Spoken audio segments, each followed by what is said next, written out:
여보세요. 반갑습니다.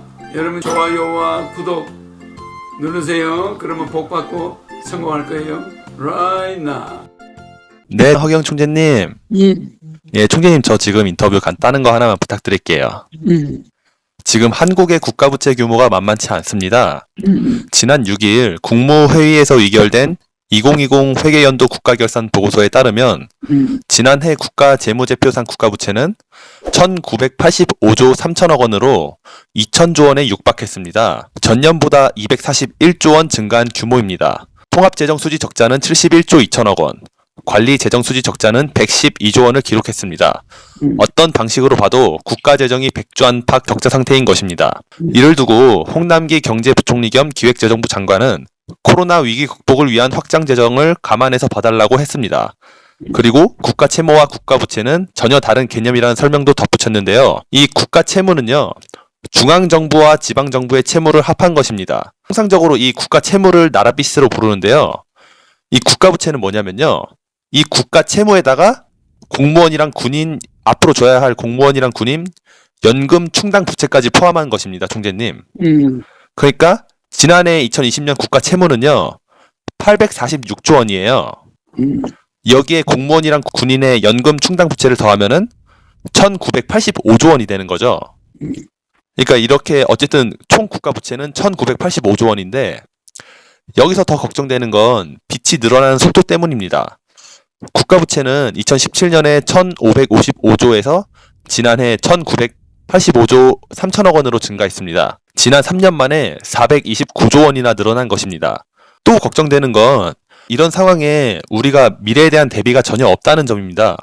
나라빚 증가 속도를 제어하기 위한 최소한의 안전장치인 재정준칙은 제대로 된 논의조차 없는 실정입니다. 재정준칙 도입을 위한 국가재정법 개정안은 4개월째 국회에서 계류 중입니다. 더불어민주당은 확장재정 옥죄기 법안, 국민의힘은 맹탕준칙이라며 반발하는 가운데 왜 재정준칙이 중요한지는 제대로 된 사회적 공론화조차 없는 상황입니다. 이렇게 점점 빠른 속도로 국가부채는 누적되는데 국회에서는 제대로 된 해법도 내놓지 못하고 있는 그런 상황이고, 또 지금 이런 국가부채가 늘어나는 거에 비해 민생고는 전혀 나아지지 않고 계속 악화되고 있고, 이러한 등으로 이 대한민국이 아주 암울한 상황에 처해 있는데요. 이 총체적 난국의 대한민국을 구해내기 위해서 허경영 총재님께서는 대통령이 되시면 어떤 계획과 정책을 통해서 이러한 난국을 돌파해 나가실 수 있으신지 총재님만의 높으신 차원의 고견을 듣고 싶습니다. 국가가 예. 국민의 신뢰를 잃어버린 거예요. 국민의 신뢰를. 예. 국가가 국민의 신뢰를 잃어버리면 국가 부채 증가가 일어나고, 국가 부채 증가가 일어나면 국민 재정은, 국민 경제는 파탄되는 거예요. 불을 보듯 뻔한 거잖아. 그러니까 국가가 제일 먼저 해야 될 거는 투명 재정이에요. 투명 재정이요? 국민들한테 재정을 투명하게 하고, 서울시만 해도 지난 5년간 시민단체한테 그냥 준 돈, 지원한 거 7,111억이야. 서울시장이, 돌아가신 서울시장이 임기 동안 9년이야. 9년간 그만한 돈이 들어갔다 이 말이야. 7,111억 원을 시민단체다 왜 주냐? 시민단체 그 돈을 받아간 단체가 3,500개나 돼. 이거 상상할 수 있나? 응? 3,500개 시민단체다 7,111억을 준 거예요. 그 통계가 다 나와 있어.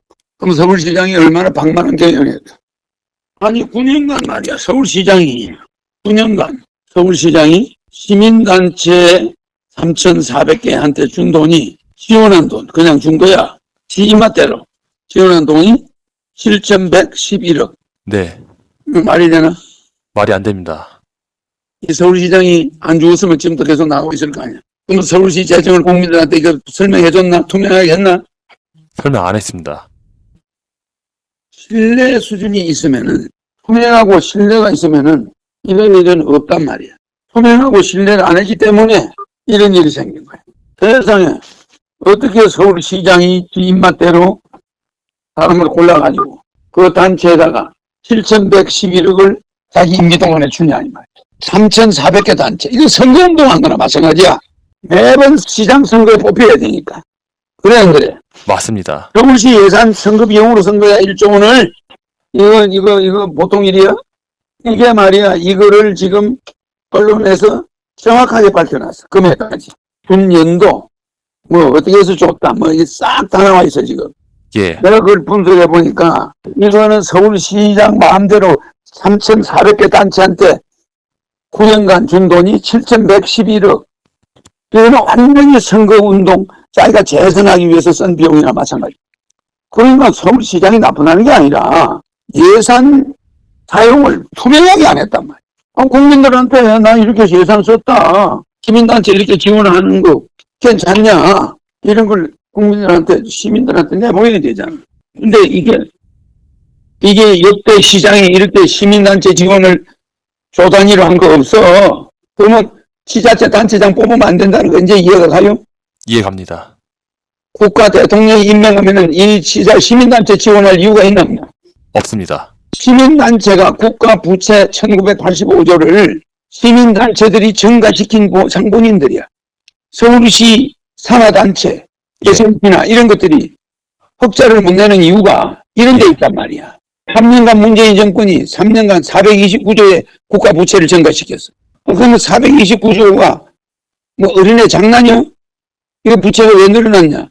정권 유지 차원에서 이 부채가 늘어난 거 아닌가?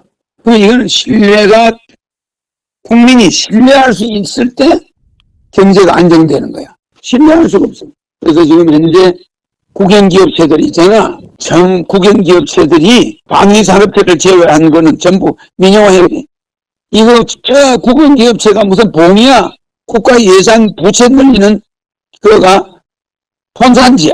국영기업체 장으로 들어가거나 거기에 뭐 고문으로 들어가서 그거가 무슨 말이야. 고위공직자 퇴직하면 거기 가서 나라 빚더미 늘리는데요. 절대 농공행상의 장소가 국영기업체가 농공행상의 피난처가 돼서는 안 돼. 그거 싹 바꿔야 돼. 맞습니다. 그런데 국가 부채, 우리 한국 부채가 1985조야. 그러면 이 국가 부채가 이렇게 늘어나는 429조가 문재인 정부 때 늘어났어. 그럼 이 지금 제정신이 있는 거예요, 지금? 없는 겁니다. 코로나 때문에 늘어난 거는 20조 정도밖에 안 돼. 코로나 전국을 이야기해. 그럼 나는 국가 살림살이를 그림 보듯이, 거울 보듯이 보고 앉아있어. 응? 네. 아니, 국가 채무 846조에다가 예. 중앙에서 뭐 앞으로 국민들, 공무원들 월급 줄 거, 군인들 뭐 연금 줄 거, 공무원들 연금 줄 거 앞으로 몇십 년간 줘야 되잖아. 그거 1100조야. 그거는 아직 발생하지 않은 부채야. 그러나 정부가 안고 있는 부채야. 그것도 이제 국가 부채에 들어가. 순수한 국가 채무는 846조밖에 안 되잖아. 그 429조에 연금도 포함되는 거라고 합니다. 그게 포함됐지. 그것도 포함됐는데 429조의 비율로 따지면은 예. 절반이 연금이야. 229조가 연금 쪽이고 200조는 연금이 아닌 뭔가 잘못된 거예요. 채무에 들어가는 거네요. 지방정부랑. 평소 채무가 한 200조 늘었다. 그럼 200조를 3년간 늘린 거예요. 지금 대통령이 3년간 200조 부채를 늘렸다는 게 보통 일이 아니야. 맞습니다. 그래서 내가 이런 것을 이렇게 볼 때 지자체 이거 없애야 돼. 서울시장이 어떻게 3,400개 단체에 7,111억을 공돈을 지원하노. 그거 지원받으려고 3,400개 시민단체가 줄을 서가지고 선거운동을 해준 거지. 그렇지 않을까? 총장님 그 3년간 그 200조가 어디로 갔을까요? 그러니까 내가 하는 말이야. 그거 그냥 국민들에게 나눠줬어도 한 사람당 몇백만 원씩은 받았을 것 같은데. 그렇지. 그러니까 그 돈이 어떻게 해서 이렇게 늘어났는지는 국영기업체들이 계속 적자를 받겠지. 그리고 거기는 계속 농공행상으로 거기 기어 들어가서 연금 30억, 10억, 월급, 노다지 앉아 놀면서 돈 받아간 놈들이 줄 서 있을 거야. 이거 국영기업체 관리 개판이야, 이거. 국영기업체 감사는 민간이 해야 돼, 앞으로. 이건 앞으로 내가 대통령이 되면 살림살이가 이런 살림살이 용납하지 않는다. 그 점을 명심해. 아, 네, 알겠습니다. 알겠죠? 예. 나라 살림은 말이야. 이 천재가 아니고는 살 수가 없어요. 이 머리 잘 안 돌아가는 사람들은 억조경, 해자양, 구간, 정제거, 강하라, 불무 이 무에까지 숫자에 기재가 나타나야 되는 거예요. 응? 예. 억 단위만 넘어가면 헤매는 사람들, 이런 사람들이 무슨 정치를 하노? 맞습니다. 억조경, 해자양, 구간, 정제거, 강하라, 불무를 인수분해하고 곱하기 나누기를 자유자재하는 흑행력이가 나타나야 되는 거예요. 그럼 우리나라 살림을 거울 보듯이 쫙 보고 앉아 있는 거예요. 응? 예. 그런데다 기술이 또 부족해요. 예. 경제 운용의 기술이 부족해. 경제 운용의 원칙이 없어. 또 예. 국민이 신뢰를 못 받아. 은근슬쩍 국회의원들의 월급을 여야가 만장일치로 올려버려. 또 후원금 받아. 1년에 몇 억씩. 이건 완전 도둑놈을 키우는 거 아니야? 야, 후원금 받다 보니까 기업체, 대기업이나 중소기업 좀 이름 있는 데는 다 찾아가. 그래서 후원금을 주는데 쪼개서 주네? 한 회사가 많이 못 주니까 여러 개인으로 임원들 이름으로 막 후원금이 들어오네.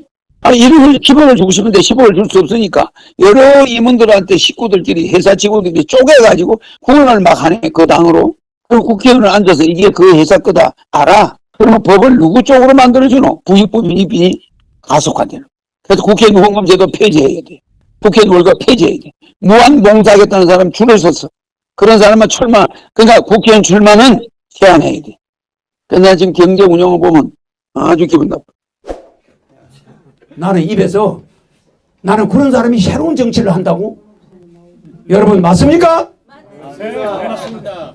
아 참말로. 그런데 국민은 거기에 쏙는 거야. 허경영을 지지하겠다 소리는 안 하고 뭐 그놈이 새로운 정치라고. 지금 내 말 듣고도 정신 차려요. 그렇지 않으면 당신들 자식들이 전부 거지 돼 나중에. 자, 천사 들어갑니다. 천사 들어가라.